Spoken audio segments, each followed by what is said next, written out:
నిజామాబాద్ జిల్లా ఆర్మూర్ మున్సిపాలిటీ కేంద్రంలోని పెరికిట్స్ కోట్ ఆర్మూర్ 45621 కౌన్సిల్లో బీజేపీ పార్టీ ఆర్మూర్ ఎమ్మెల్యే పైడి రాకేష్ రెడ్డి ప్రచార సభ నిర్వహించారు.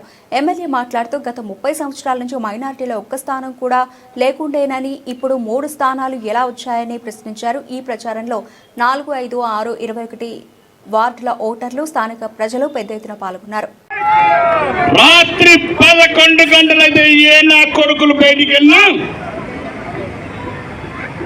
ఒక్కలు చేసి తండమని చెప్పిన పోలీసులకు ఎందుకు యాసీన్ హోటల్ 11 గంటలకు బంద్ అవుతుంది? భయం భయం భయం. పైడి రాకేష్ అన్నట్టే భయం. అలా ఒకటి చెప్తున్నానమ్మా, 2 సంవత్సరాలైంది. ఎవడైతే మీ కౌన్సిలర్లు ఉన్నారో కబ్జాలు, కమిషన్లు, బెదిరింపు, అవినీతి తప్ప అభివృద్ధి లేని ఆర్మూరు ఆత్మగౌరవాన్ని అణిచి ఆడపిల్లలను గెలిచిన నా కొడుకులు 2 సంవత్సరాల క్రితం వరకు భయంతో బతికిన ఈ ఆర్మూరు పట్టణాన్ని ఈరోజు స్వేచ్ఛగా, ఎక్కడన్నా చూశారా గుండాలని, ఎక్కడన్నా చూశారా రౌడీలని? ఆడొక్కడు ఈడొక్కడు వీధికొక్కడు కొడుకులు గుండల్లాగా ఈ పెరికిట్లో ఉన్న వాళ్ళందరినీ ఈరోజు ఇక్కడ నుంచి పారదోలినాం.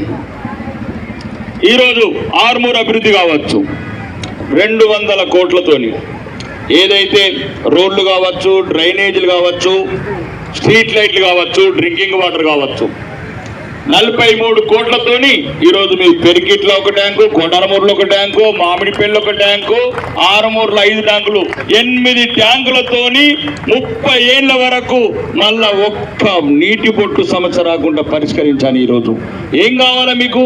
నీళ్లు, రోడ్లు కూడా నిన్నగాక మొన్న పెరికిటి రోడ్ కూడా కంప్లీట్ అయిపోయింది. ఇంకా ఎక్కడన్నా రోడ్లు ఉంటే ప్రతి రోడ్ కంప్లీట్. ఎవరి బతుకు వాళ్ళు బతుకుతున్నారు. ఈరోజు పెరికిట్లో కావచ్చు, ఆరుమూరులో కావచ్చు, ఎక్కడన్నా చూపిమని కొడుకుని కబ్జా చేసుడు, కమిషన్లు కొట్టుడు, బెదిరించుడు, లేకపోతే రాత్రి 3 గంటలకు పెరికిటి రోడ్ల మన తిరుగుడు చూపిరు. ఒకటి అందరూ మీరు ఇచ్చిన, ఈరోజు నేను అసెంబ్లీలో మీరు ఇచ్చిన ఆశీర్వాదంతో గల్పు కార్మికులు కావచ్చు, పేద పిల్లల విద్య కావచ్చు, హాస్టళ్ళు కావచ్చు, స్కూళ్ళు కావచ్చు, ఉపాధి 84 లక్షల మందికి వాడు ఆపరేషన్లు చేపిస్తే సంజయ్ గాంధీ అన్న రాజీవ్ గాంధీ 1990లో 89 ప్రధానమంత్రి ఉన్నప్పుడు 2 పిల్లలుంటే 3 పోటీ చేయకూడదని అదొక కండిషన్ పెట్టాడు. దీని నష్టం వల్ల 25 కోట్ల హిందువులు తగ్గిపోయారు. మరి వాళ్ళకి ఎందుకు పెట్టలేదు కండిషన్? మా హిందువులకి ఎందుకు చెప్పిర్రు? మేమిద్దరం మాకెందుకు చెప్పిర్రా మీరు? ఈ రోజు జనాభా పెంచుతున్నారు. జనాభా ఎందుకు పెంచుతున్నారు? మనల్ని చంపటానికి పెంచుతున్నారు. మనల్ని